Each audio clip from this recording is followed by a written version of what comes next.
steel handcuffs clicking tight usually marks the moment a man loses his power. But when Sergeant Royce Harlan slammed those cuffs onto Quentin Sterling's wrists, he wasn't locking a criminal away. He was pulling the pin on a grenade he wouldn't see coming until it was too late. You think you know how this story goes? The profile, the arrest, the injustice? But you've never seen a payback like this. Sometimes the most dangerous man in the precinct isn't the one with the badge. It's the one in the holding cell waiting for the sun to rise. The rain in Oak Haven didn't wash things clean. It just made the grime slicker. It was a miserable sheeting downpour that turned the asphalt of 4th Street into a mirror for the neon lights of the liquor stores and pawn shops. Quentin Sterling didn't mind the rain. Usually it was good for the garden he kept in the back of his brownstone on Eve's Drive, but tonight he minded. He was kneeling in a puddle of oil and rainwater, fighting with a lug nut on the rear passenger tire of his vintage 1967 Lincoln Continental. The car was his pride, a beast of matte black steel and chrome that he'd spent years restoring.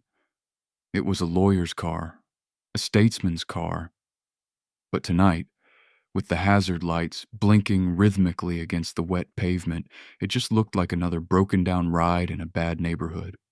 Quentin wiped grease from his forehead with the back of a gloved hand. He was 45, with the build of a man who boxed on weekends to keep his temper in check. He wore a bespoke charcoal suit that was currently being ruined and a pair of rimless glasses that were fogging up in the humidity. He twisted the tire iron. It slipped. "Damn it," he hissed, his voice a low baritone that barely rose above the hiss of the rain. Blue and red lights strobed against the wet trunk of the Lincoln. Quentin didn't look up immediately. He sighed, the heavy, weary sigh of a man who knew exactly what the next minutes of his life were going to look like. He carefully placed the tire iron on the ground and stood up, wiping his hands on a rag.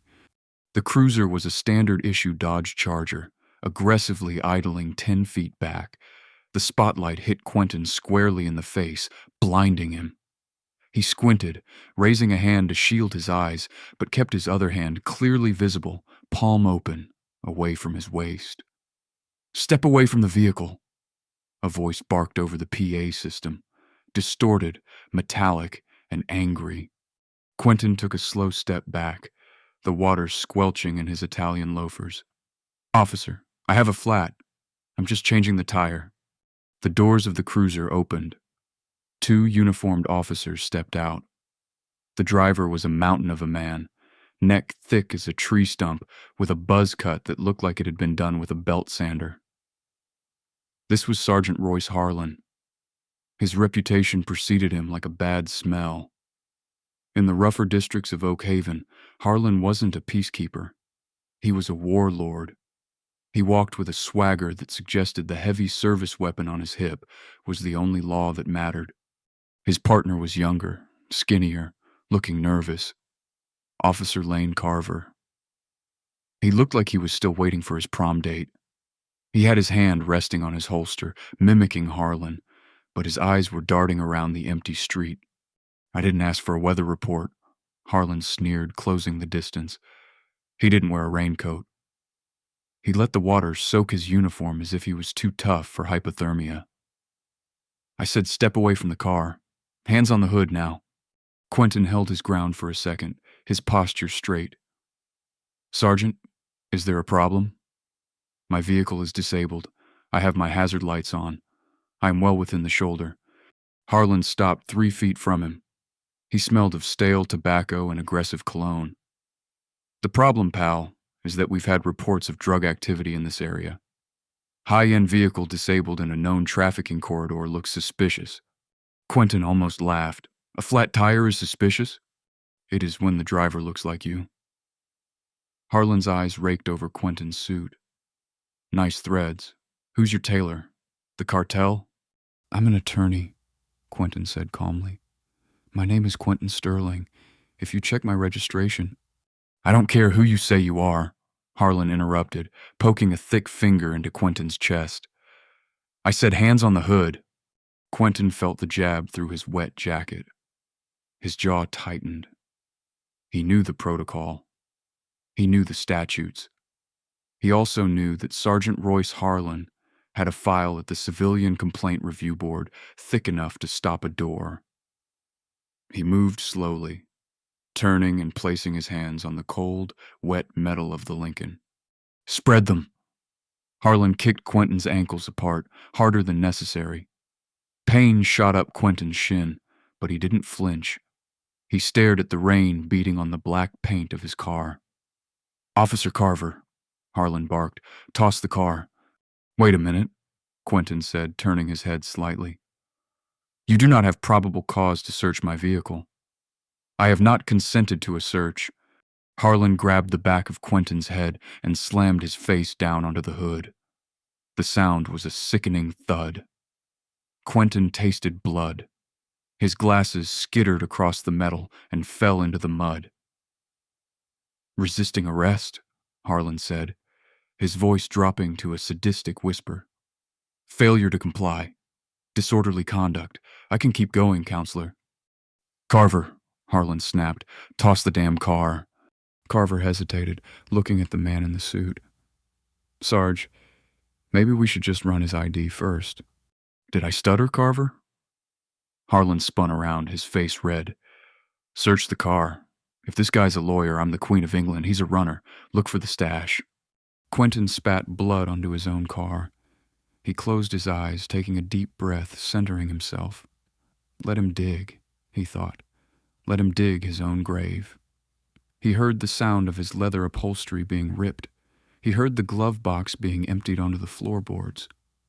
Carver was clumsy, hurried, terrified of his superior. "Nothing in the front, Sarge," Carver called out, his voice shaking. "Check the trunk," Harlan commanded, keeping his weight pressed onto Quentin's back. "And check the spare tire well. These guys always hide it in the spare." "The spare is on the axle, Sergeant," Quentin said, his voice muffled against the hood.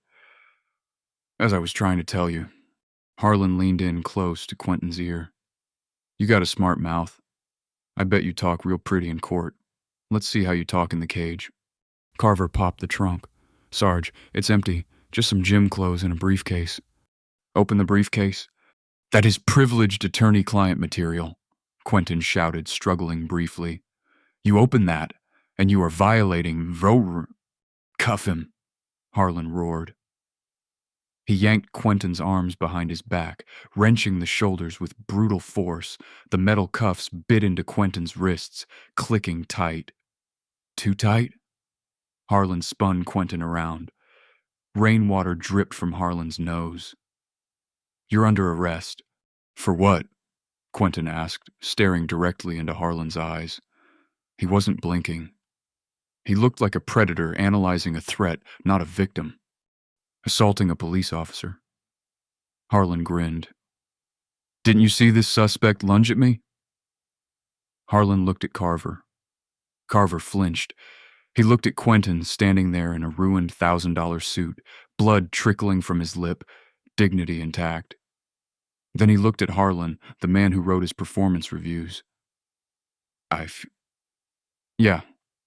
Yeah, Sarge. I saw it." Quentin shifted his gaze to Carver. It wasn't a look of anger. It was a look of disappointment. "Remember that, Officer Carver. Remember the moment you decided to lie." Harlan shoved Quentin toward the cruiser. "Get in the car. It's going to be a long night." As Quentin was folded into the back of the cruiser, the smell of old vomit and plastic hitting his nose, he watched Harlan pick up his glasses from the mud. The sergeant looked at them, smirked, and crushed them under his boot. Quentin didn't scream. He didn't curse. He just sat back against the hard plastic seat and watched the rain streak the window. He began to count. Not sheep. He was counting the policy violations. 1. Unlawful stop. 2. Excessive force. 3. Unlawful search. 4. Destruction of property. 5. Falsifying a report. By the time they reached the precinct, the count was up to 12. The 44th precinct was a concrete bunker built decades ago, designed to withstand riots and budget cuts. It smelled of floor wax that couldn't quite mask the scent of misery. Harlan paraded Quentin through the bullpen like a trophy buck. It was a slow night, a few drunks on the benches, a domestic dispute being mediated in the corner, and the hum of fluorescent lights. "Look what we hauled in," Harlan announced to the room at large. "Mister, attorney here decided he wanted to practice some roadside kung fu."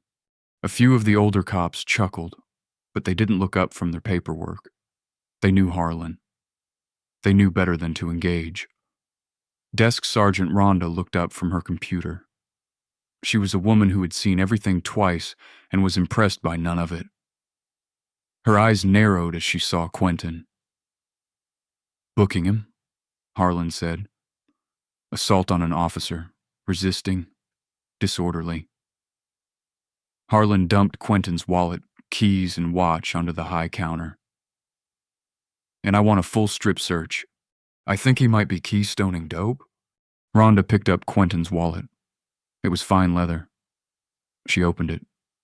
She paused. She pulled out a card. It wasn't a standard business card. It was heavy stock, embossed. She looked at the ID. "Quentin Sterling," she read aloud.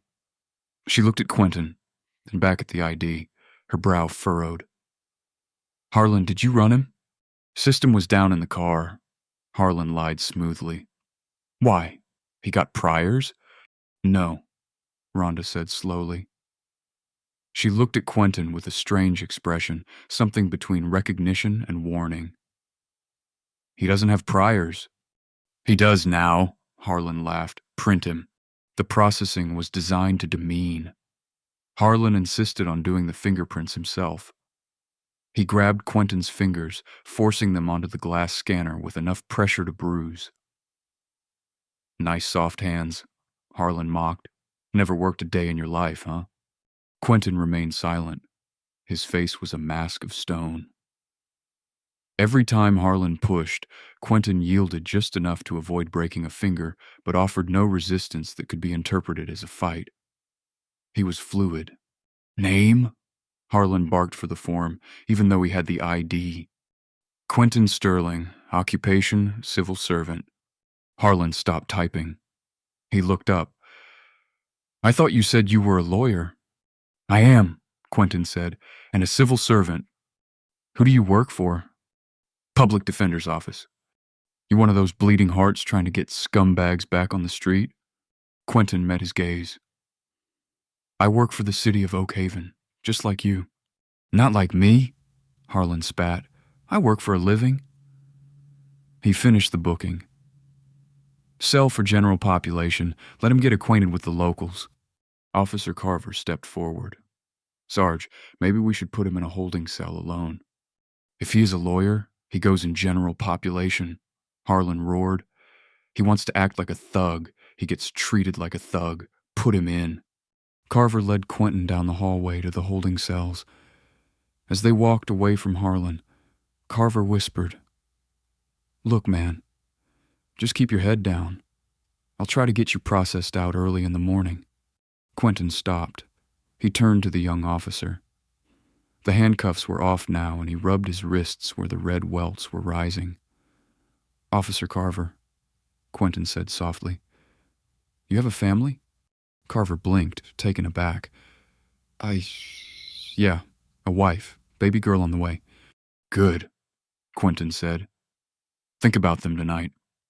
Think about what kind of man you want that little girl to look up to, because tomorrow you're going to have to make a choice." Carver swallowed hard. He opened the cell door. The cell was crowded. It was capacity on a weeknight. Smells of sweat, unwashed bodies, and the distinct sharp tang of fear. Quentin stepped in. The heavy steel door clanged shut behind him. The cell went quiet. It usually did when a man in a suit walked in. Suits meant money or narcotics or snitches. A large man sitting on the bench, covered in tattoos that marked him as a member of the Southside Kings, looked up. He was cleaning his fingernails with the corner of a matchbook. "Well, Well, the man rumbled, look at Mr. Wall Street. Get lost on your way to the country club? Quentin adjusted his jacket. He wiped a spot of blood from his lip. He looked around the cell. There were 6 men in there. 3 were sleeping. 2 were playing cards. The big man was the alpha. Quentin walked over to the bench. I didn't get lost, Quentin said. I was invited. The big man laughed. He stood up, towering over Quentin. Is that right? Well, rent in here's high. What you got in those pockets? Quentin didn't back down. He didn't take a karate stance. He just stood with his hands clasped in front of him, radiating a terrifying calmness. My name, Quentin said, his voice projecting clearly through the small space, is Quentin Sterling. Years ago, I represented a man named Darius King. He was facing 20 to life for a robbery he didn't commit. The big man froze. His eyes widened. Darius? Darius is my cousin. I know, Quentin said. I got the charges dropped. I proved the evidence was planted by a sergeant named Royce Harlan. The tension in the room snapped like a rubber band. The aggression vanished, replaced by a sudden intense respect. The big man, his name was Tank, stepped back. You're that Sterling, the shadow. Some call me that, Quentin said. Tank turned to the other inmates. Yo, nobody touches him. This man is a legend. He's the only suit in this city who actually fights for us. Tank gestured to the spot on the bench he had just vacated. Sit down, Mr. Sterling. You want a cigarette? I got one tucked in my shoe. No, thank you, Quentin said, sitting down. He looked at the graffiti-covered walls. But I will take some information. Tank sat on the floor next to him. What do you need? Harlan? Quentin said darkly. He's been busy. I want to know everything. Who he's shaking down, who he's protecting, and where he keeps his stash. Tank grinned, revealing a gold tooth. Oh, you came to the right place, Mr. Sterling. Harlan's been eating good off our block for years. We got stories. You want the one about the stash house on 9th or the one about the girl he made disappear? Quentin leaned forward, his eyes cold and sharp. Tell me everything. I have all night. While Harlan was upstairs drinking coffee and laughing about the lawyer he'd broken down in the dark, the evidence against him was being compiled, witness by witness, story by story. Quentin Sterling wasn't in jail. He was in his office, and court was now in session. The sun rose over Oak Haven, pale and watery, offering no warmth. At shift change, Captain Cyrus Thorpe walked into the precinct with his usual travel mug of black coffee. Thorpe was a good cop, or at least he had been once. Now he was a tired administrator trying to keep the precinct from imploding under the weight of budget cuts and political scandals. He walked past the front desk. Morning, Rhonda. Anything blow up last night? Rhonda looked up. She looked worried. Captain, you need to see the booking sheet. Can it wait? I haven't had my caffeine. No, sir, it can't. She handed him the clipboard. Thorpe scanned the list of overnight arrests. Drunk and disorderly. Possession. Domestic. Assault on a police officer. Suspect. Quentin Sterling. Thorpe stopped walking. He stared at the name. He lowered the mug. Who? Thorpe's voice trembled slightly. Who arrested?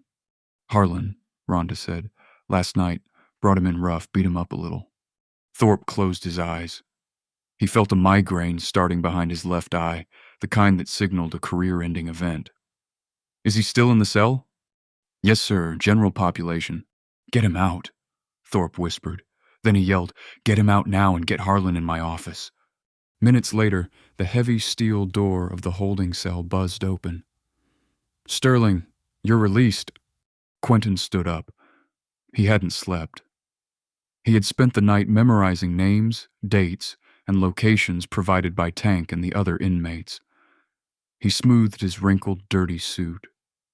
He shook Tank's hand. Stay out of trouble, Tank, Quentin said. Give him hell, Mr. Sterling, Tank replied. Quentin walked out of the cell block.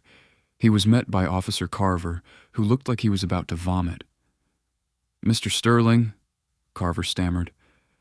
Here are your personal effects. All charges have been dropped.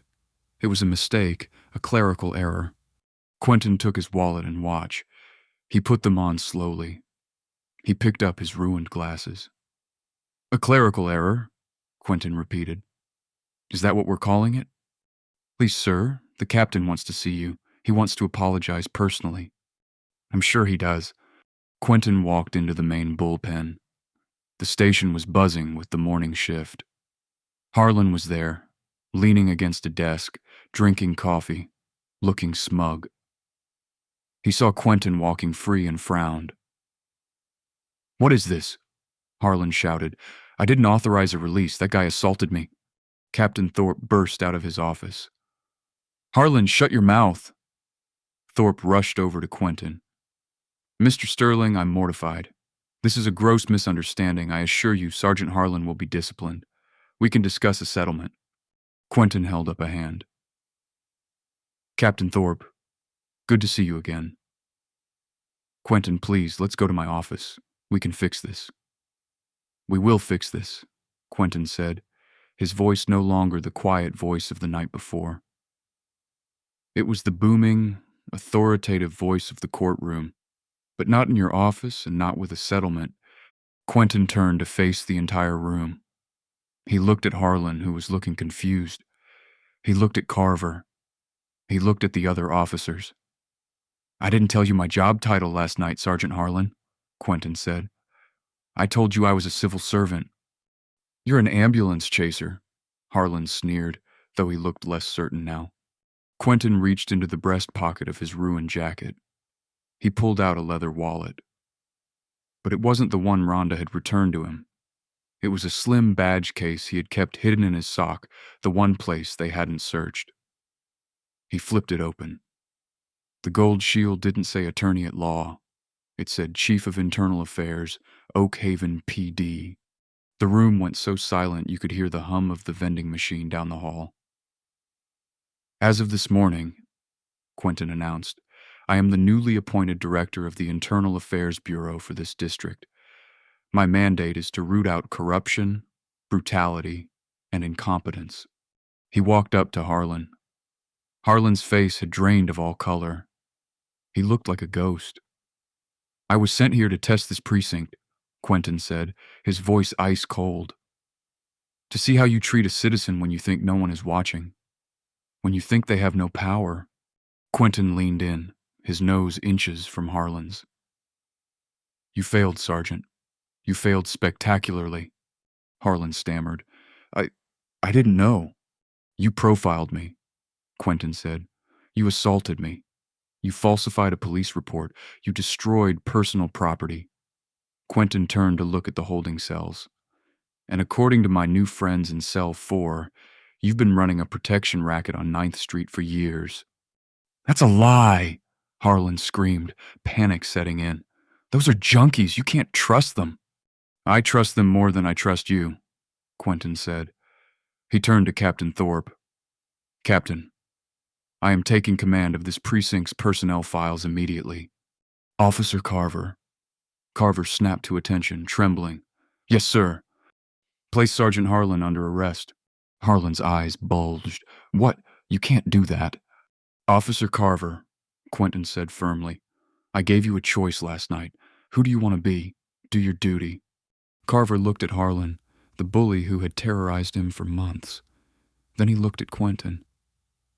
Carver pulled his handcuffs. Royce Harlan, you have the right to remain silent.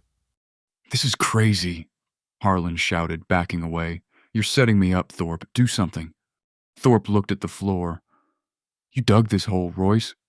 Carver spun Harlan around and slammed the cuffs on him, the same sound from the night before. Click, click. But the drama wasn't over. Not even close. Because Harlan wasn't just a dirty cop. He was the bagman for something much bigger. And as he was being dragged away, he locked eyes with Quentin. You think you won? Harlan hissed. You have no idea who you just messed with. You're dead, Sterling. You're dead by tonight. Quentin adjusted his cuffs. I'll take my chances. The silence in the 44th precinct didn't last. By noon, it had been replaced by a low, buzzing tension that felt like a downed power line hissing on wet pavement. Quentin Sterling sat in the office reserved for the Internal Affairs Director. It was a glass-walled fishbowl in the center of the second floor, designed so the person inside could see everything and be seen by everyone. It was also filthy. The blinds were caked in yellow nicotine dust, and the filing cabinets were jammed shut with rust.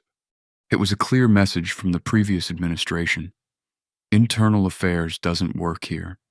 Quentin had spent the last few hours scrubbing.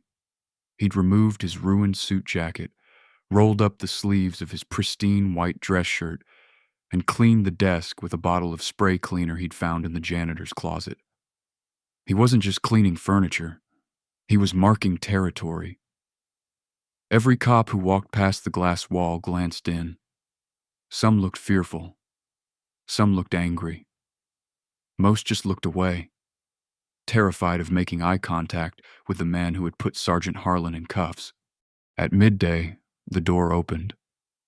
It wasn't Captain Thorpe. It was a man in a navy pinstripe suit that cost more than Quentin's car.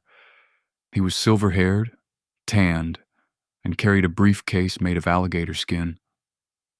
He didn't knock. Director Sterling, the man said, his voice smooth as aged scotch. A pleasure. I'm Harlan McKee. I represent the Police Benevolent Association and specifically Sergeant Royce Harlan. Quentin didn't stand up. He continued to wipe down the surface of his desk. Mr. McKee, you're fast. Harlan hasn't even been arraigned yet. Royce is a decorated officer, McKay said, placing his briefcase on the damp desk. He pulled out a handkerchief and wiped the spot where he'd set it, a subtle insult. And this entire charade is a misunderstanding. I have a writ of habeas corpus here signed by Judge Gentry. You're holding my client illegally. Quentin stopped cleaning. He looked up, adjusting his new glasses, a spare pair he kept in his briefcase. Illegally? There were witnesses to the assault. There's dashcam footage. There's the falsified report. McKee smiled, a predator's smile. The dashcam footage was corrupted due to the rain. Technical malfunction. The witnesses are criminals in a holding cell. Their testimony is inadmissible and frankly laughable. And the report? A draft, a simple paperwork error made by a tired officer after a long shift. Quentin leaned back. He saw the play. Judge Gentry signed this? He did, minutes ago. Judge Gentry plays golf with the police chief every week, Quentin noted dryly. He is a pillar of the community, McKee replied, his voice hardening. Look, Sterling, you're new. You want to make a splash? I get it. But you don't come into Oak Haven and kick the hornet's nest on day one. You'll get stung. McKee leaned over the desk. Drop the charges. Let Harlan walk with a suspension and time served. If you push this, we will bury you. We will dig into your past. We will find every parking ticket, every overdue library book, every ex-girlfriend with a grudge. We will make you unhireable. Quentin stood up.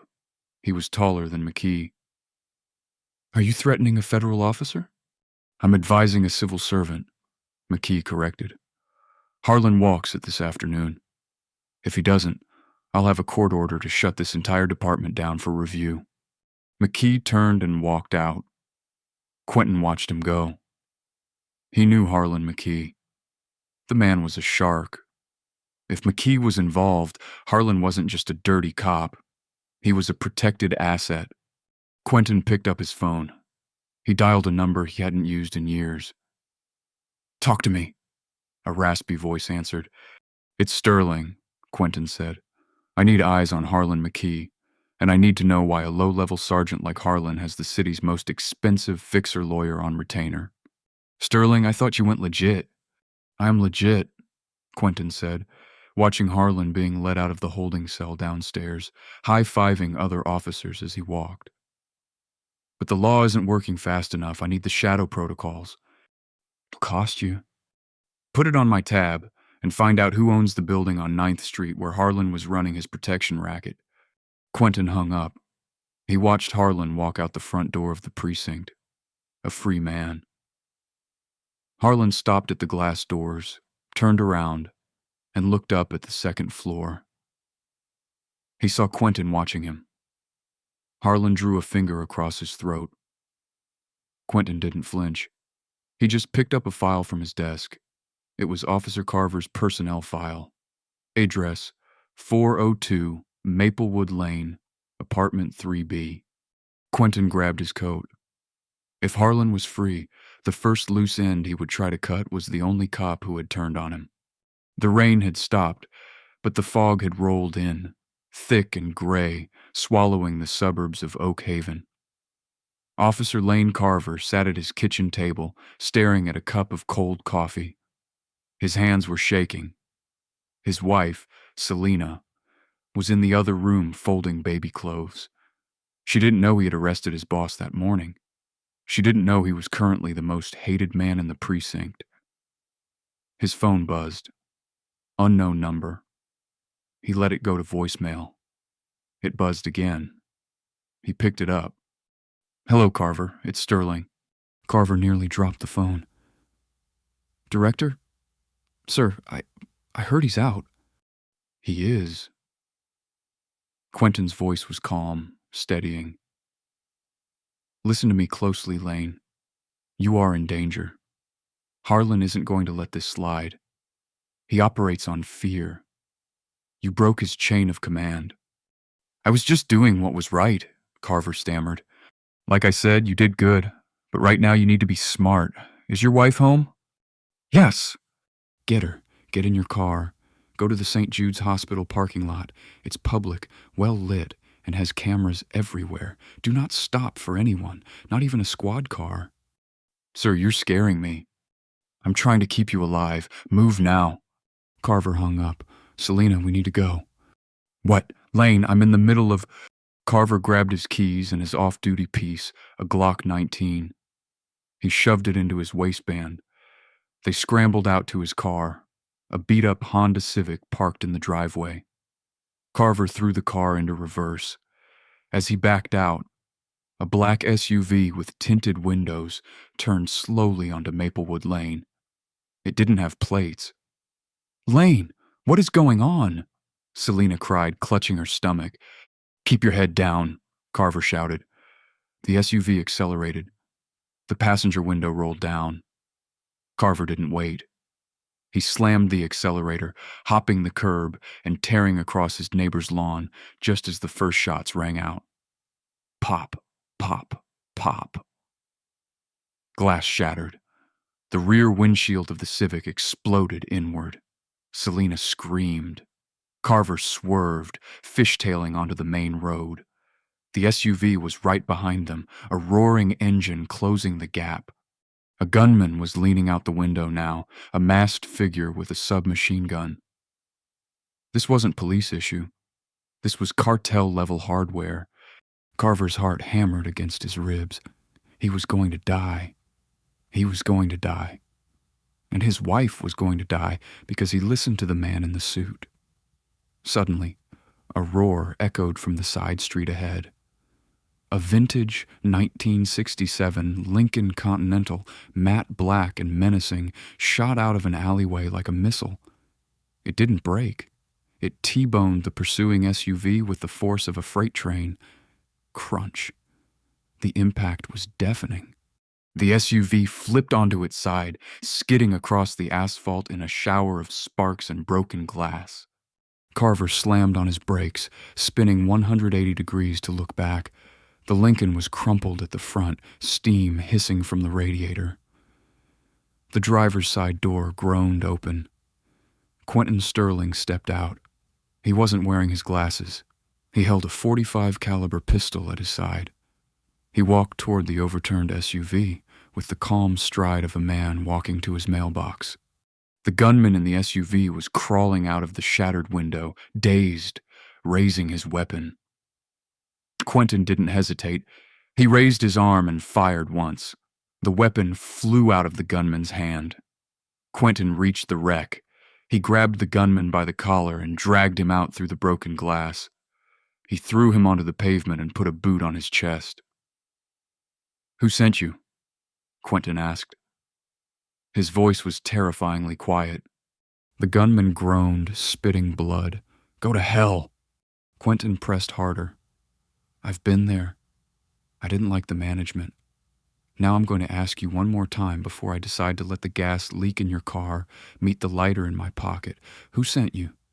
It wasn't," the man wheezed. "I know it wasn't," Quentin said. "Harlan doesn't have the budget for a hit squad. Give me the name." The sirens were approaching now. Real police. "Vargas," the gunman whispered. "Hector Vargas." Quentin froze. He knew the name. Everyone in the tri-state area knew the name. Hector Vargas wasn't a gangster. He was a legitimate businessman. He owned construction companies, waste management fleets, and half the city council. He was the man who built the new stadium. He was also untouchable. Quentin holstered his weapon. He looked over at Carver's car. Carver was stepping out, shaking, helping Selena. Quentin walked over to them. "Are you hurt?" "No," Carver breathed, staring at the wreckage. You just rammed them." "I had the right of way," Quentin said calmly. "Get your wife to safety. Go to the state police. Do not trust anyone in Oak Haven." "And what are you going to do?" Carver asked. Quentin looked at his ruined Lincoln. He sighed. "That was years of restoration work gone in seconds. I'm going to have a chat with Mr. Vargas, and I'm going to need a new car."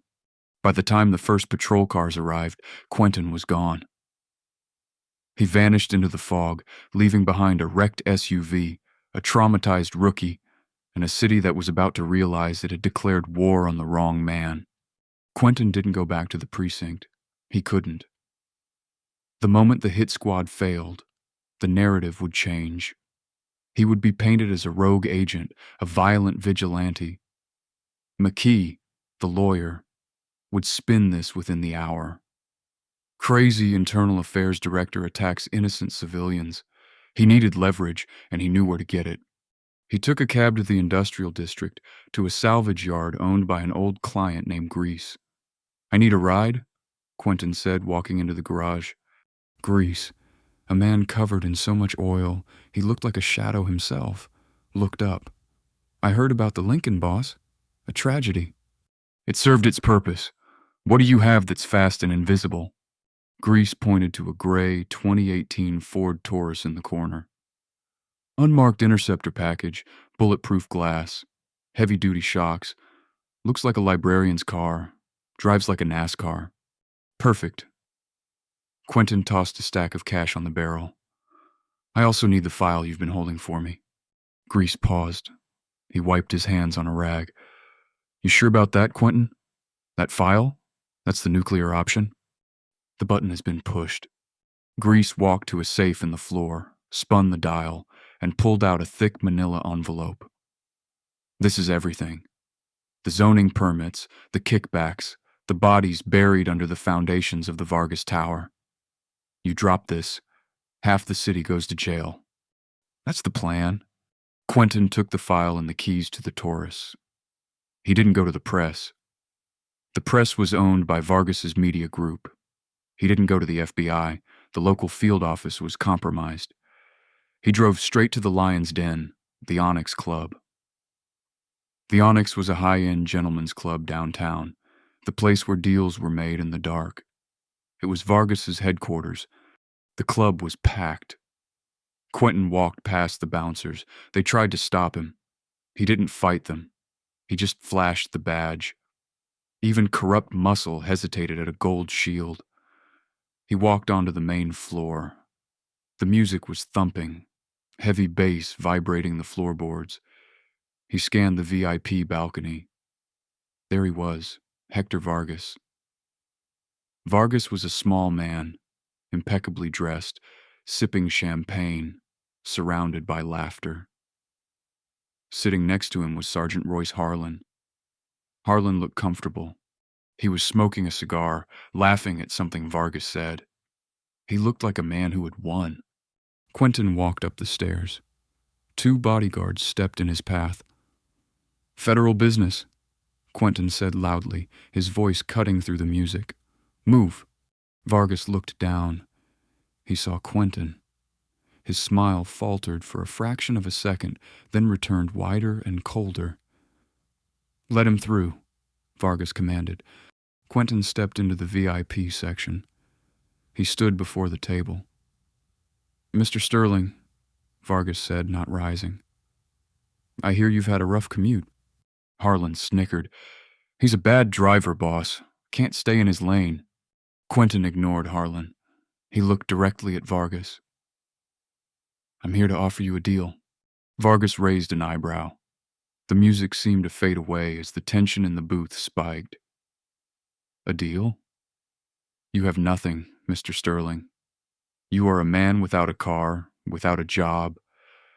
Oh yes, the mayor is drafting your termination letter as we speak, and without friends." Quentin placed the manila envelope on the table. Vargas looked at the envelope. He didn't touch it. "And what is that? Your resume?" "It's the blueprints for the West Side Housing Project," Quentin said. "And the invoices from a shell company called Vargas Concrete and the soil samples proving you used toxic landfill dirt to fill the foundation, saving yourself millions and poisoning low-income families." The color drained from Vargas's face. Harlan stopped smoking.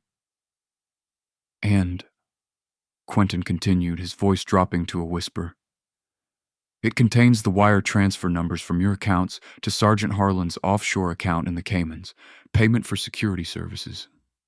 Quentin tapped the envelope. "This isn't just a file, Hector. It's a RICO case. It's years in federal prison. No parole." Vargas stared at the envelope. His hand twitched toward his jacket pocket.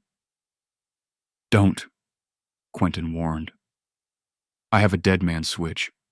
If I don't check in with my contact in minutes, a copy of this file goes to the New York Times, the Washington Post, and the DOJ." Vargas froze. He was a businessman. He calculated odds. The odds had just shifted drastically. "What do you want?" Vargas hissed.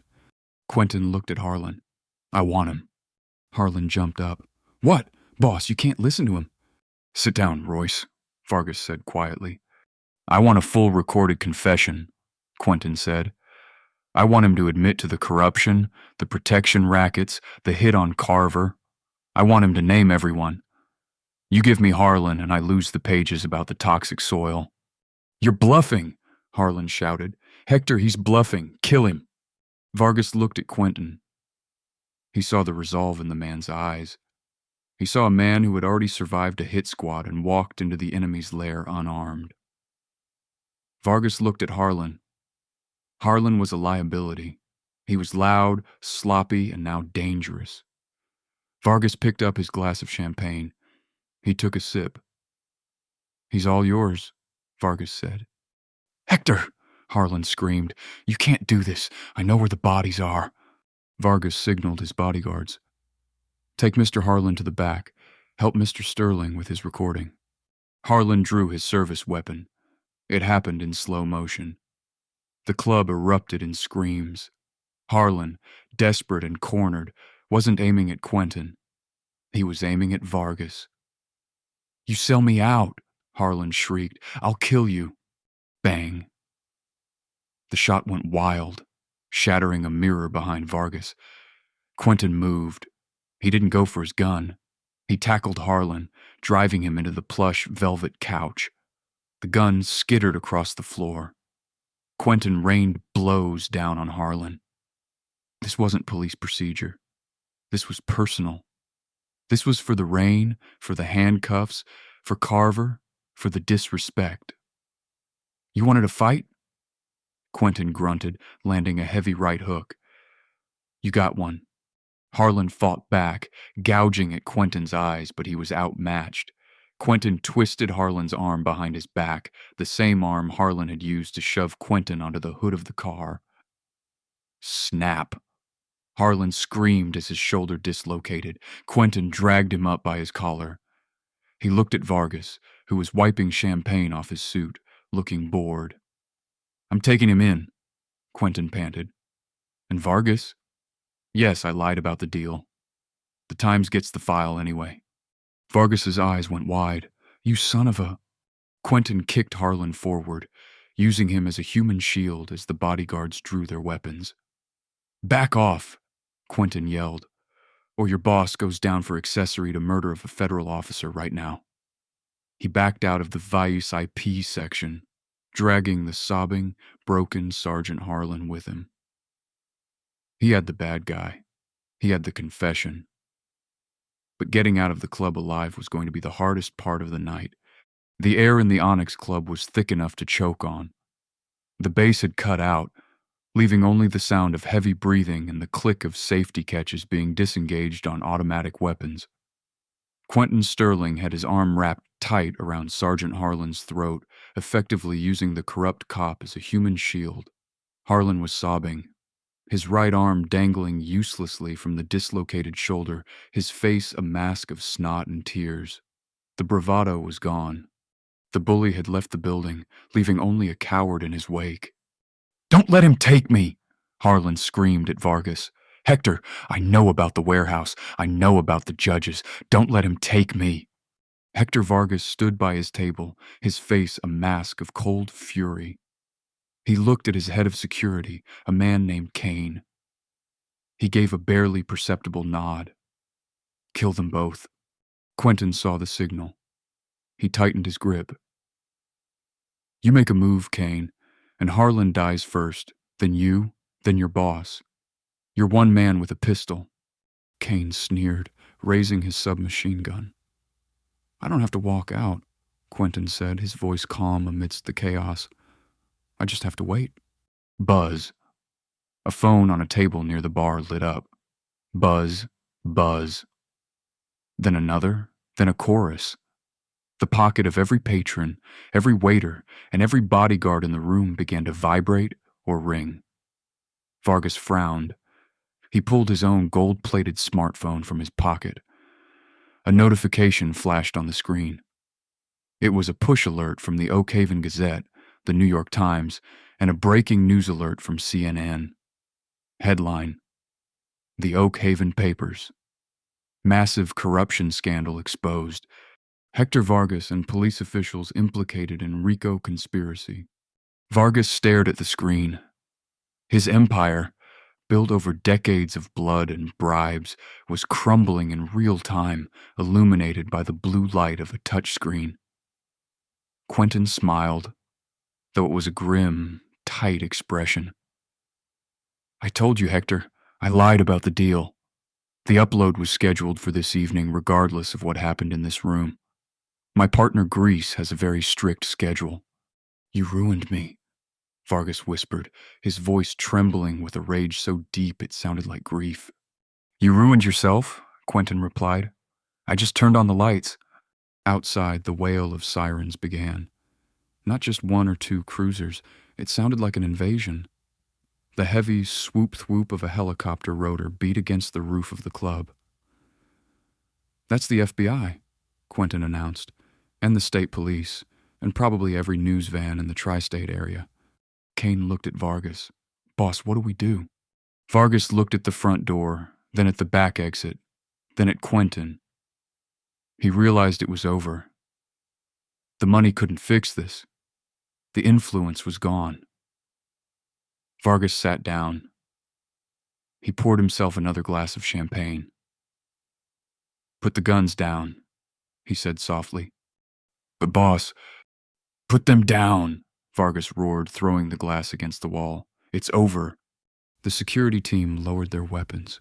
The front doors burst open. Leading the charge wasn't Captain Thorpe. It was Officer Lane Carver, wearing a tactical vest over his torn uniform, his face bandaged from the car crash. Behind him streamed a dozen state troopers and FBI agents in windbreakers. Carver spotted Quentin holding Harlan. He lowered his weapon, relief washing over his face. "Director Sterling," Carver shouted, "secure the room." The agent swarmed. Harlan was ripped from Quentin's grasp and thrown to the floor, cuffed with zip ties. Vargas was pulled from his booth, his expensive suit roughly handled as he was slammed against the bar. Quentin holstered his weapon. He took a deep breath, adjusting his collar. He walked over to Carver. "You came back," Quentin said. "You saved my life," Carver replied, his voice steady. "And I decided to be the man my daughter would be proud of." "Good choice, Officer Carver." As they dragged Harlan out, the disgraced sergeant saw Quentin standing there untouched, the chaos swirling around him. "Sterling!" Harlan screamed, spittle flying. "You're dead! You hear me? I've got friends. I'll be out in an hour." Quentin walked over to him. He leaned down, his face inches from Harlan's. "You don't have friends, Royce. You have co-conspirators, and they're all going to trade you for a lighter sentence. You're going to a federal supermax, and in there, you're not the sergeant. You're just another inmate." Harlan went limp as the reality hit him. He was dragged out into the flashing lights of the paparazzi. His career, his life, and his freedom extinguished. Months later, the 44th precinct looked different. The floors were clean. The lights had been replaced, but the biggest change was the silence, the screaming, the banging of cells, the aggressive posturing. It was gone. Captain Thorpe had retired early to avoid prosecution. The new captain was a transfer from out of state, a no-nonsense woman named Captain Reynolds, who answered directly to Director Quentin Sterling. Quentin sat in his office, the same glass fishbowl, but now it commanded respect, not fear. He was reading a report. Subject: sentencing hearing, Royce Harlan. Verdict: guilty on multiple counts of racketeering, assault, and conspiracy. Sentence: years without parole. Quentin closed the file. He didn't feel joy. He felt relief. There was a knock on the door. It was Sergeant Lane Carver. Carver had been promoted. He wore his stripes with a quiet dignity. He was no longer the scared kid in the passenger seat. "Director," Carver said, "we have a situation in the lobby. Someone asking for you." Quentin frowned. "Who?" "He says he owes you a tire." Quentin stood up. He walked down the stairs to the main lobby. Standing there was Tank, the leader of the Southside Kings. He was wearing a suit. It was cheap, ill-fitting, but it was a suit. "Mr. Sterling," Tank said, nodding respectfully. "Tank," Quentin acknowledged. "What are you doing here? I thought we agreed you'd stay off my radar." I am. Tank smiled. "I'm legit now. Vargas's construction companies went into receivership. My crew, we bought the contracts. We're doing the demolition work on the old housing projects, legal work, union wages." "I'm glad to hear that," Quentin said. "Anyway," Tank gestured to the front door. "We heard about your Lincoln. A crying shame. A man like you shouldn't be driving a Ford Taurus." Quentin followed him outside. Parked at the curb, gleaming under the midday sun, was a 1967 Lincoln Continental. Triple black, suicide doors, immaculate condition. It wasn't the same car Quentin had lost, but it was a ghost of it resurrected. "It took us a while to find the parts," Tank said. "But the boys and I, we wanted to say thank you for taking out the trash." Quentin ran his hand along the fender. It was cold, smooth steel. He looked at Tank. "This is a bribe, Tank." "No, sir." Tank shook his head. "It's restitution for the community." Quentin looked at the car, then at Carver, then at the precinct. "I can't accept it," Quentin said. Tank's face fell. "However," Quentin continued, a small smile playing on his lips, "if you were to donate it to the Police Athletic League for their charity auction next week, I might be the highest bidder. Tank laughed, a deep, booming sound. You got it, Director. You got it. Quentin turned to walk back inside. He paused at the door and looked at the spot on the sidewalk where Harlan had crushed his glasses months ago. The rain had washed the stain away. The system was still broken in places. There were still bad days. But as Quentin Sterling walked back into the station, straightening his tie, he knew one thing for sure. In Oak Haven, the good guys finally had teeth. Sergeant Carver, Quentin called out. Yes, Director. Get the files on the zoning commission. I think it's time we see who was signing Vargas's permits. Carver grinned.